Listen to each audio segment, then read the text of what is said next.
Assalamualaikum warahmatullahi wabarakatuh. Perkenalkan, nama saya Sandra Deryati. NIM saya 856088143. Di sini saya akan mengamati pergerakan pada pertumbuhan putri malu, yaitu gerak seismonasti dan niktinasti. Mari bersama-sama kita saksikan.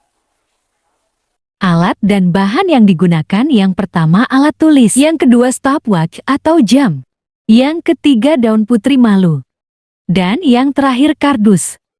Mari kita lakukan kegiatan gerak seismonasti dan niktinasti. Sentuhan halus yang dilakukan pada putri malu membutuhkan waktu 5-6 detik untuk menguncup. Gerak ini sangat lambat dan yang menutup hanya bagian ujung daunnya saja. Sentuhan yang kedua sentuhan sedang.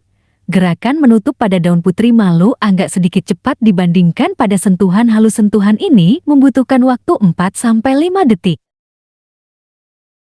Dan yang ketiga sentuhan kasar. Sentuhan ini yang paling cepat menutup bukan hanya pada bagian daunnya saja, tetapi sampai ke bagian batangnya. Sentuhan ini hanya membutuhkan waktu kurang lebih 2 detik saja.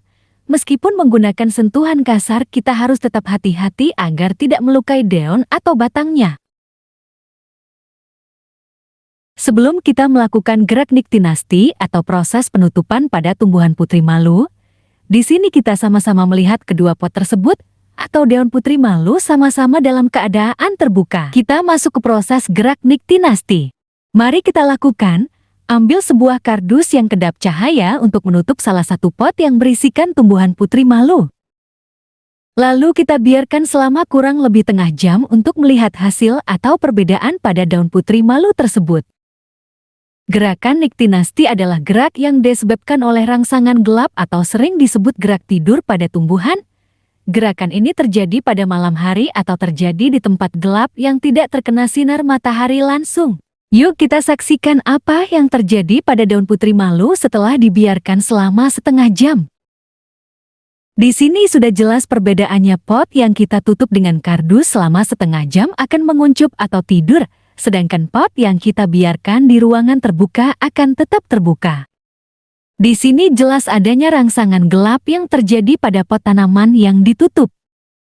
Jadi bisa kita simpulkan bahwa perbedaan gerak seismonasti adalah gerak yang terjadi pada sentuhan atau getaran, di mana daun atau bagian tumbuhan bagian lain akan mengatup atau layu sesaat setelah disentuh atau mendapat getaran. Gerak seismonasti merupakan salah satu bentuk adaptasi tumbuhan untuk melindungi dirinya dari bahaya atau serangan musuh. Sedangkan gerak niktinasti adalah gerak yang terjadi akibat adanya rangsangan gelap yang terjadi pada malam hari.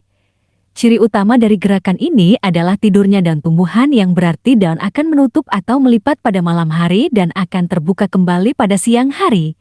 Gerak ini dipercaya sebagai bentuk adaptasi untuk yang pertama, mengurangi penguapan, yang kedua melindungi diri, yang ketiga mengoptimalkan penyerapan cahaya.